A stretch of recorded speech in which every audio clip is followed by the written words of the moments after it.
We're in the trenches with Dave Lapham, presented by First Star Logistics.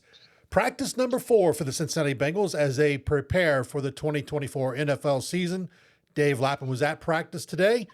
Lap, news we don't want to hear. You don't want to hear about injuries, and the Bengals may have suffered one. We don't know yet, but Sam Hubbard was showing signs of coming back from the injuries he suffered a year ago, but maybe a little bit setback today.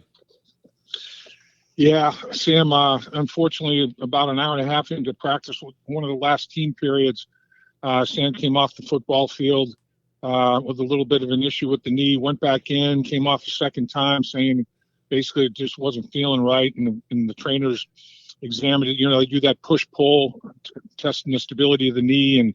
And it seemed like it was, I mean, who knows? It didn't look like it was anything terrible at that point in time. There was no huge reaction by anybody. But you know what, Dave? These guys are so strong, man. Their quads, hamstrings, attachments, everything's so strong.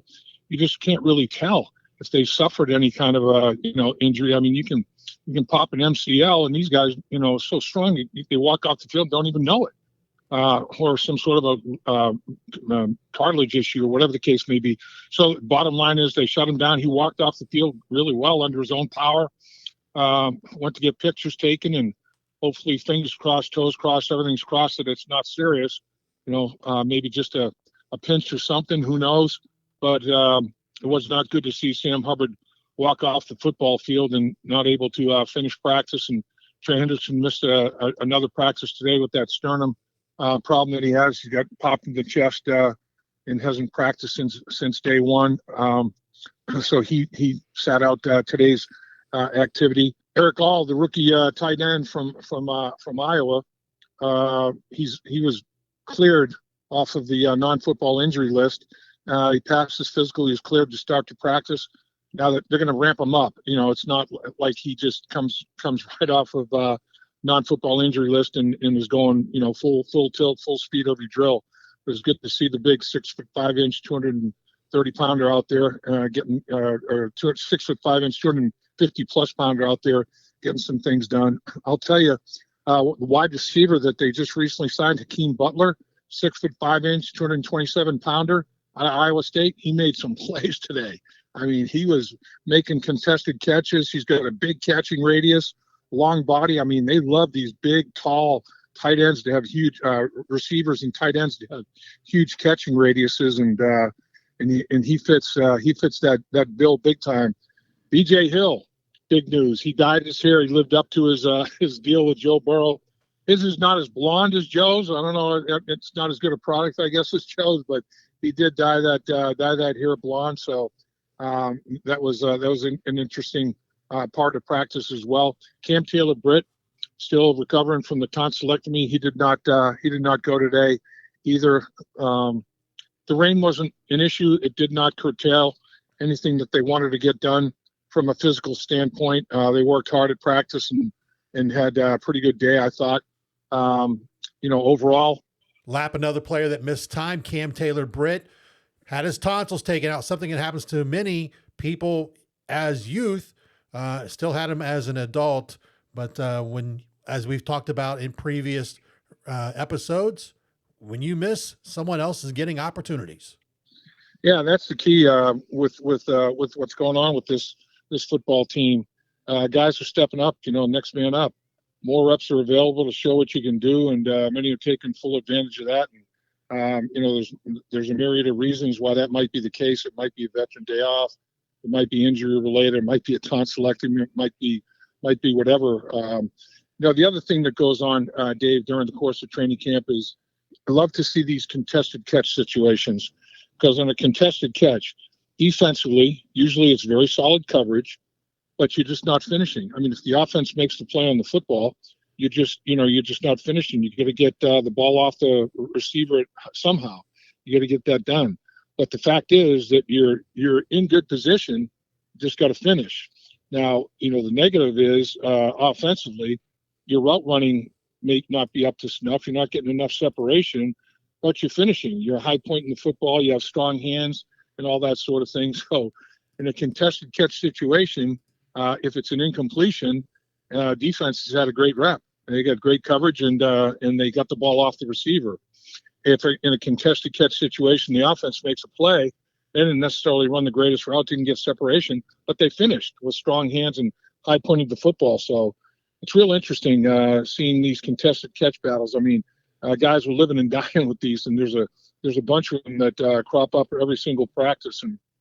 And guys at this training camp, just like training camps that I remember participating in, you want to earn reps. You want to earn reps, even in the training camp and in the preseason games. And the way you earn those reps is with consistent practice rep performance, and you start to build trust with your teammates and your coaches. That's all important, and that's the trust starts from day one. Receivers have to be exactly where the quarterback wants them to be, and now you get to a point where as a player you get into training camp, you understand the playbook, but now you not only want to be able to regurgitate assignments and know what you're supposed to do, you want to know why you're supposed to do it. And there are guys on this football team that have a very, very big understanding, a very deep understanding of why. And Mike Gesicki is one of those guys. This guy is one of those football savants that just understands the game at a very high level and sees the football field at a very high level. I think he's going to really help the Cincinnati Bengals. And I'm telling you, man, when he gets in the slot, this guy is a big target with a huge catching radius that can run. I mean, he's going to be an interesting guy. Slot reps are going to be really, really interesting. Yossi Vash obviously is in the mix there. He's taken a lot of slot reps. He hadn't taken any up to this season. There's Burton is in the mix. There's a ton of guys. I mean, it's going to be by committee, but it's going to be interesting to see how it carves out. Who takes what kind of percentage of reps in the slot, and you got edge rushers that are taking advantage of additional snap opportunities we talked about. Osai is one of those guys. Akeem Davis-Gaither is one of those guys. The wide receivers are taking advantage of reps that are available to them because, they've got Jamar Chase did not practice again today. Of course, he was out there, but he wasn't going. T. Higgins did go. He was out there getting it done, but he's had his veteran day rest period. So edge guys, receivers, it's when you get an opportunity to step up and you're not only stepping up for additional reps, but it's with another group of guys, as a trickle up effect. You're going maybe with another quarterback that you hadn't had reps with, who's a little bit higher on the totem pole. You're going with other receivers in the huddle and other linemen in the huddle. You're working with different groups. And if you can show yourself worthy in those situations, that can do nothing but help you, not only with this football team, but like we talked about with 31 other football teams around the league or other leagues potentially, to keep your pro career alive. So that part of it's always very interesting on a daily basis. And one thing that Zach Taylor is known around the NFL is for giving players, an equitable opportunity to make his football team. He is very, very fair about the reps that he gives to everybody, and he understands the importance of them. And if you come to Cincinnati, it's going to be a square deal for you. And I think players and agents understand that. The interesting thing that's going on too, Dave, is in the punting situation, the Bengals have 3 punters now in camp. They've obviously got Brad Robbins. They signed Austin McNamara, and then they just picked up an additional punter, Ryan Rako. This guy, almost 6'5", 6'4.5", 235 pounds, rookie out of BYU. He hit a 70-yarder with 5.6 hang time. I mean, it was unbelievable. He was pounding the football today, and he hit it as well yesterday. The Bengals were very interested in him, and they lost him in a little bit of a free agent bidding war, and then he was let go here right away. They only kept him around for like 3 months, went with another punter, and he was their guy. He was the guy that they had targeted to come and compete with Brad Robbins. They signed McNamara when he signed with another NFL team.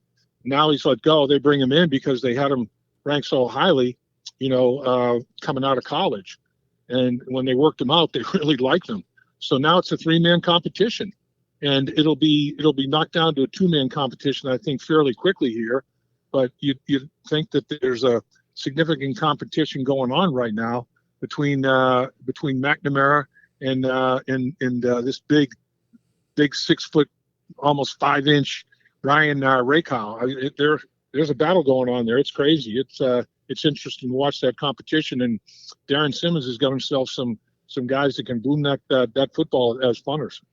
Lap, you've been around a long time, and that was someone had asked on Twitter about that situation. You draft a punter a year ago in the draft, and you thought enough of him to draft him when usually a lot of punters get signed as free agents, and all of a sudden you bring in this guy, off the streets, and as you said, he's going to give people a run for their money. You got these three guys battling it out right now.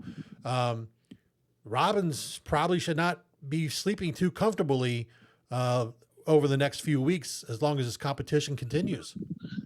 Oh, there's serious competition there, and but he did a good job in the offseason. He put on about 10 or 15 pounds of good weight, and he's much stronger punting the football as well. So he realized he had things to work on, and he's showing improvement. It's a battle.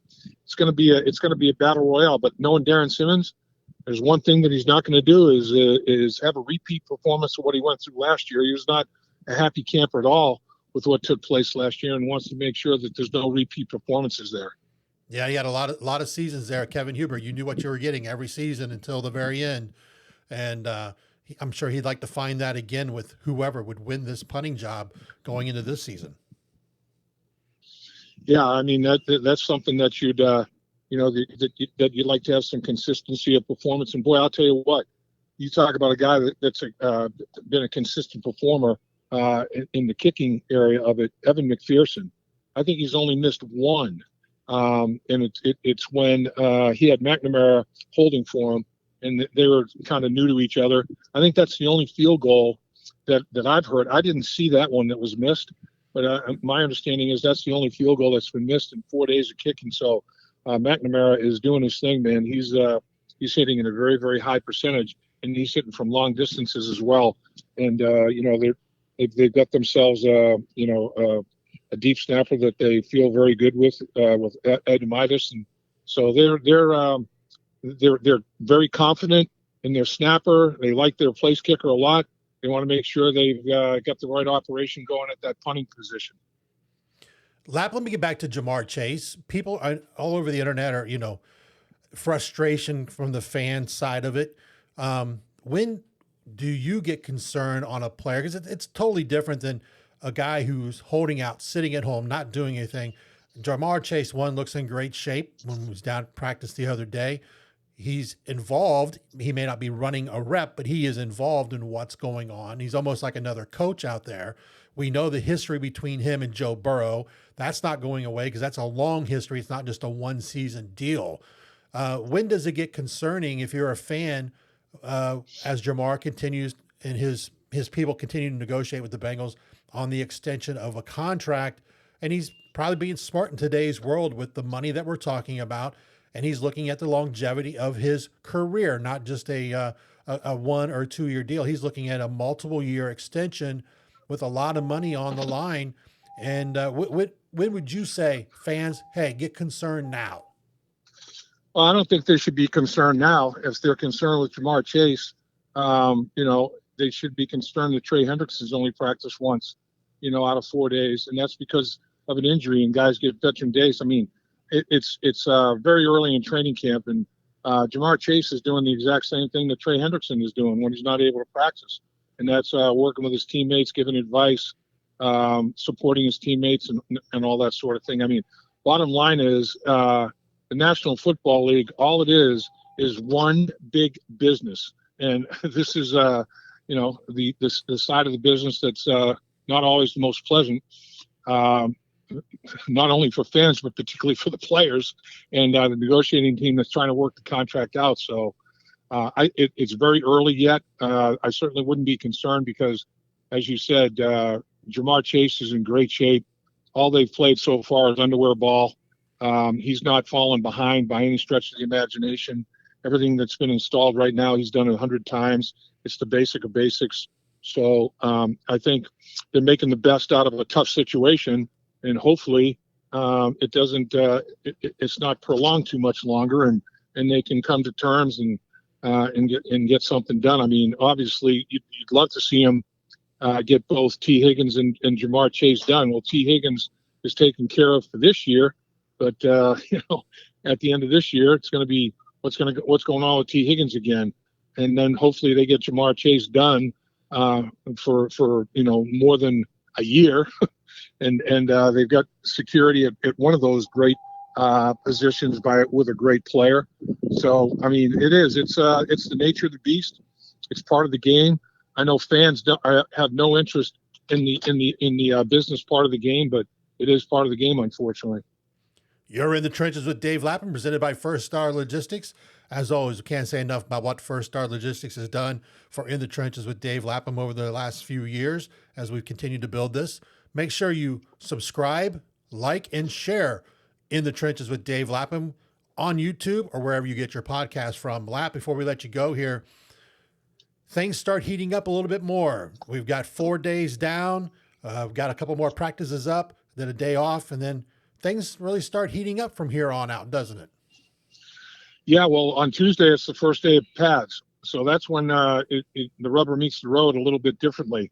And, I'm liking what I see out of a lot of linemen, offensive and defensive linemen. But, it's not pads. So we'll see if I like I really like what I'm seeing out of Sheldon Rankins. I like what I'm seeing out of Miles Murphy. I'm liking what I see out of a lot of the offensive linemen as well. I mentioned that Orlando Brown, I think, is in unbelievable shape. I think he's focused on having a really big year. Alex Kappa has impressed me. I mean, he's really bending really well at the knees. I mean, he looks like he's in good football shape and ready to rock and roll as well. We talked about Joseph Asai off the edge, with the H-boys, Hendrickson and Hubbard being out. I mean, a lot of these guys, they look like, boy, you can tell they've really worked hard, diligence, both physically and mentally. And now the final stage of it is going to be put the pads on. And that's when, it's more real football. Now, they won't be tackling and all that sort of thing, but in the line of scrimmage, it'll be a pretty good thump. It'll be at a full pace. But they won't be trying to finish each other to the ground and all that sort of thing. Won't be cut blocking and anything like that. But that's when physicality is going to show itself. And in the game of football, we talk about Mims, how he looks really good. Well, it starts with his feet. Like Willie Anderson talked about basketball feet. I mean, he can really move his feet. And then it starts with your feet and gets you in position to make a play, and then finish with your hands. And he's got vice grip hands. And hand placement and hand strength and all those things start to show up once the pads come on and guys start playing, adult football at the line of scrimmage. I'm looking forward to that starting on Tuesday. I cannot wait to see Mims in pads going full speed. I think that's going to be a day everyone kind of wakes up and goes, oh my goodness, the Cincinnati Bengals may have the biggest steal out of the past NFL draft. The only time I saw Sam Hubbard beat Mims inside one time, and it wasn't because of a physical issue, it was a mental issue. He set too far outside. He gave up the inside. It was a mental issue. Physically, this guy, if he sets properly, he's not going to get beaten inside very often. He's not going to get beaten outside very often. And I'm anxious to see him in pads as well, Dave. I'm anxious to see this guy get it done on the edge. Lap, can't say enough. Always appreciate the opportunity to get with you following a practice in preseason to talk about what the Bengals are doing. You have been in the trenches with Dave Lapham, presented by First Star Logistics. Again, be sure to subscribe to the YouTube channel. Tell friends about the YouTube channel. Also, wherever you get your podcast from, most episodes are available. Lap, as always, enjoy the rest of your day. We'll talk again following another Cincinnati Bengals practice. Dave Lapham here, and every day I am grateful for my experience to have played professional football. As a player, I realized self-motivation, leadership, and appreciating your teammates are key. At First Star Logistics, you can use those same attributes to create the life you want for you and your family. Build your future by working hard like I did. You'll see results both on and off the field. Call First Star Logistics today and be part of our winning team.